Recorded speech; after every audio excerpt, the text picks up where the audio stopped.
Hi guys, you guys watching. So ഇന്നത്തെ video എന്ന് പറയുന്നത് Bigg Boss season 6 episode 3 review ആണ്. രാവിലത്തെ സംഭവങ്ങളൊക്കെ ഞാൻ കുറച്ച് മുന്നേ റിവ്യൂ ഇട്ടിട്ടുണ്ടായിരുന്നു. പിന്നെ ഇത് നൈറ്റാണ് മൊത്തം ഇരുന്നത് കണ്ടത്.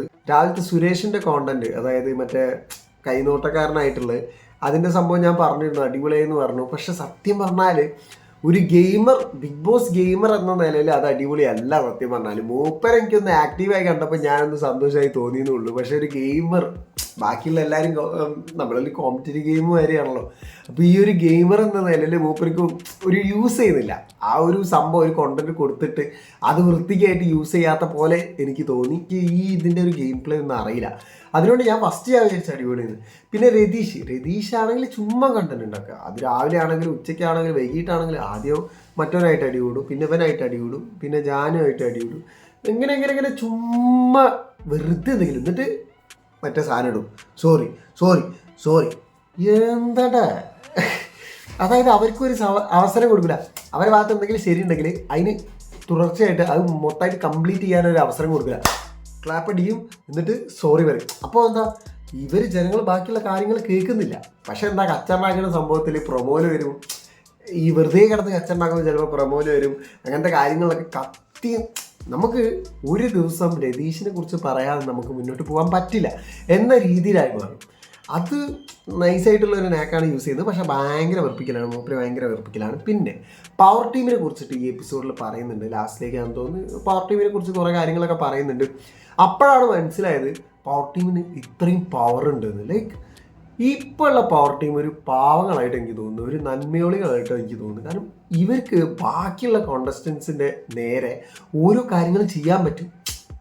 ഈവൻ കാല് പിടിക്കാനെന്ന് പറയുമ്പോൾ കാല് പിടിക്കണം അവനും. അങ്ങനത്തെ സംഭവങ്ങൾ കുറേ കാര്യങ്ങൾ ചെയ്യാൻ പറ്റും. പക്ഷെ ഇവരതൊന്നും ചെയ്യാതെ ഭയങ്കര നന്മയോളം അടിച്ചിട്ട് ആ ഒരു പവർ ടീമിൻ്റെ പവർ നമുക്ക് ഒരിക്കലും കാണാൻ പറ്റുന്നില്ല. ഇവർക്ക് ജസ്റ്റ് ഇങ്ങനെ മാനേജ് ചെയ്യാൻ പറ്റുന്നല്ലാതെ നമുക്ക് വേറൊന്നും കിടലായിട്ട് കാണാൻ പറ്റില്ല. നോമിനേറ്റ് ചെയ്യാൻ പറ്റും, പിന്നെ ജയിലിലിടാം, പിന്നെ അങ്ങനത്തെ കുറേ കാര്യങ്ങൾ ഈ പവർ ടീമിന് ചെയ്യാൻ പറ്റും. കിച്ചൺ കൺട്രോൾ, ഇവരെന്ത് ഫുഡ് കഴിക്കണം എന്നുള്ളത് പവർ ടീമിന് തീരുമാനിക്കാം, എന്തൊക്കെ ചെയ്യണം എന്നുള്ളത് പവർ ടീമിന് തീരുമാനിക്കാം. അങ്ങനത്തെ കുറേ പവർ ഉണ്ട് ഈ പവർ ടീമിന്. മാത്രമല്ല ഇവർക്കൊരു ലക്ഷറസ് ആയിട്ട് സംഭവമാണ്.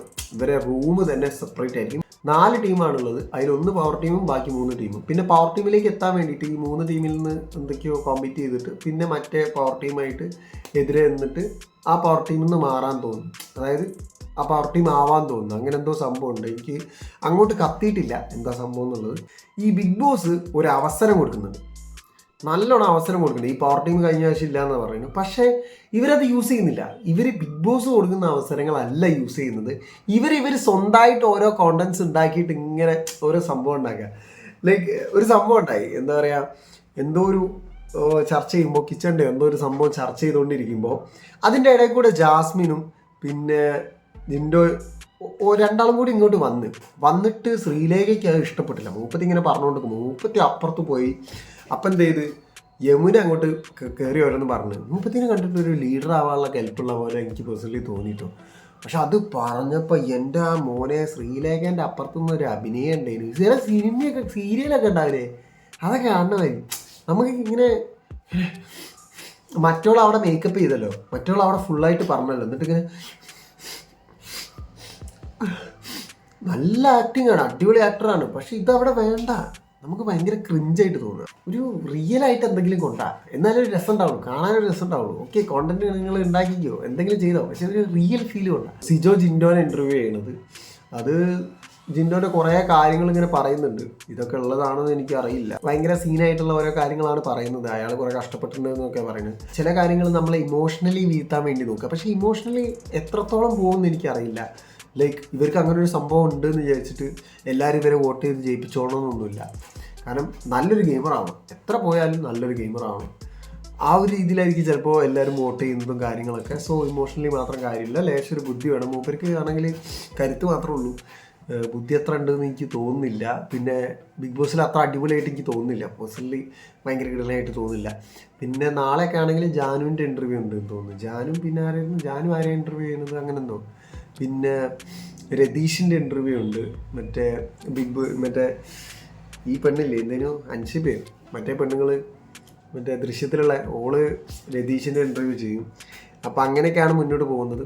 സോ എനിക്ക് ഈ ഒരു ഇതിൻ്റെ മൊത്തത്തിൽ വെച്ച് നോക്കിയിട്ട് ഇവർക്ക് കുറേ അവസരങ്ങൾ കൊടുക്കുന്നുണ്ട്. ഓരോ കോണ്ടസ്റ്റൻസിനും കുറേ അവസരങ്ങൾ കൊടുക്കുന്നുണ്ട്. പക്ഷേ ഇവർ മുതലാക്കാത്ത പോലെ എനിക്ക് പലപ്പോഴും പലതവണ തോന്നി. ഈവൻ രതീഷിൻ്റെ കേസിൽ രതീഷ് കെട്ടിപ്പിടിക്കരുതെന്ന് പറഞ്ഞത് ബാക്കിയുള്ള ഗേൾസ് കെട്ടിപ്പിടിച്ചെന്ന് വെച്ചിട്ട് കുഴപ്പമൊന്നുമില്ല. പക്ഷേ ആ ഒരു ട്രാൻസ് ആയതുകൊണ്ടാണോ എന്ന രീതിയിൽ ഇവർക്ക് മുന്നോട്ട് പോവാം. കാരണം അത് എനിക്ക് വന്നൊരു ചോദ്യമാണ്. കാരണം ഞാൻ ഇങ്ങനെ ഇനി അങ്ങനെ ആണോ എന്നുള്ള ആ ഒരു ചോദ്യം അവരവിടെ ചോദിക്കുന്നില്ല. അത് അവരങ്ങോട്ട് രതീഷിനെ അങ്ങോട്ട് അടിച്ചമർത്താൻ സമ്മതിക്കുന്നില്ല. ആളെ ക്ലോസ് ആക്കാനുള്ള ഒരു അവസരം ഇവർ എടുക്കുന്നില്ല. കുറേ അവസരങ്ങൾ കിട്ടിയിട്ടുണ്ട്. സംഭവം നമ്മളങ്ങനെയാണ് ചിന്തിക്കേണ്ടത്.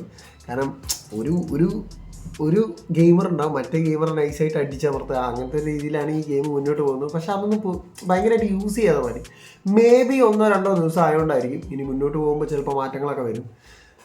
ഇവരെ ഓരോ കച്ചറകൾ കാണുമ്പോഴാണ് മനസ്സിലാവുന്നത്. നമ്മൾ പണ്ട് NSS നടത്തുമ്പോഴൊക്കെ എത്ര വൃത്തിക്കാണ് ഒരു ക്യാമ്പ് മുന്നോട്ട് പോയതെന്ന്. ജസ്റ്റ് ഒരു കാര്യത്തിന് തന്നെ ഇവർ വെറുതെ കച്ചറ ഉണ്ടാക്കുന്നുണ്ട്.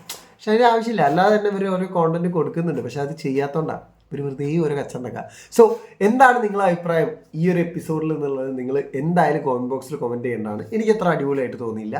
ഇനി അടിപൊളി സംഭവങ്ങൾ ഉണ്ടാവട്ടെ, നല്ലൊരു കോണ്ടന്റ് ഉണ്ടാവട്ടെ എന്ന് ഞാൻ വിശ്വസിച്ചുകൊണ്ട് അടുത്ത ബിഗ് ബോസിൻ്റെ റിവ്യൂസ് ഞാൻ എന്തായാലും ഇടുന്നതായിരിക്കും. ഓരോ എപ്പിസോഡിൻ്റെ റിവ്യൂസ് ഞാൻ ഇടും. സോ നിങ്ങൾ ഓരോ കിടിലം സപ്പോർട്ട് ഉണ്ടെങ്കിൽ എനിക്ക് മുന്നോട്ട് പോകാം, കിടിലമായിട്ട് മുന്നോട്ട് പോകാം. അപ്പോൾ thanks for watching, thanks for supporting. അപ്പോൾ നമുക്ക് കാണാം.